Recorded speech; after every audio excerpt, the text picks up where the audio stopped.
Dersimizi devamlaştırıyoruz hürmetli vatandaşım. Endiki mavzu Çavuşen bayanat ilan kılıp barlık kural yarakla Amerika kartılgan. Dedi mavzulu haber 1. ayının 10. günü Bilimburg agentliği ilan kılındı.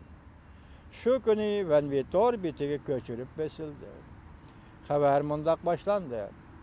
9.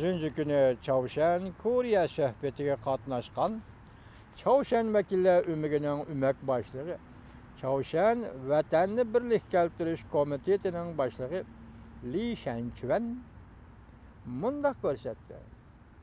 Çavuşen'nin harbiy kural yarakları faqatla Amerika qartılgan. Reuters agentliği ve bugünkü Rusya agentliği 10. günü haber qilib mundak görsetdi. Çavuşen bilen Koreyanın tunji söhbeti ahırlaşqandan keyin Li Shenchuan bayanat ilan qilib mundak görsetdi. Çavuşen'nin barliq harbiy kural yarakları cümleden atom kuralları ve vodorod bombası ve kıtala ara uçuduğun raketa kuralları bizden qarındaşlarımız Koreya, Jungo, Rusiyaga emas, faqat Amerikaga qartılgan.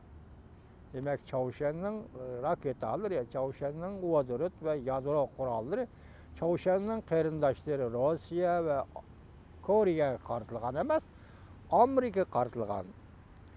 Haberde mundaq görüstildi. Li Shenchuan Koreya taraf söhbette o'ttirib qo'ygan Çavuşen yerim ayrılığını yadrosuzlaştırış meselesiga münasebetlik ifade bildirdi. Çavuşen taraf mundaq hisobladi. Qural sizlanish biz muhokama qiladigan doiradagi masala emas. Söhbet jarayonida bu masalani muhokama qilish Çavuşen bilan Koreyaning ishi emas.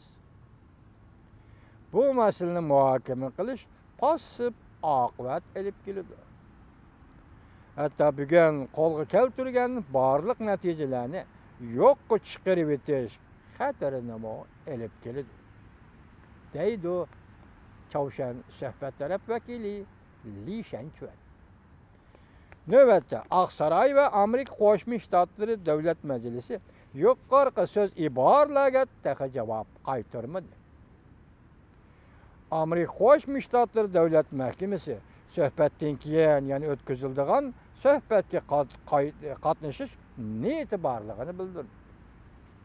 Söhbet cho'qim yadrosizlashtirishni maqsad qilish kerak degan gapni tushuntirdi. Bayonotchi bu qadam yaxshi bir qadam deb ko'rsatdi.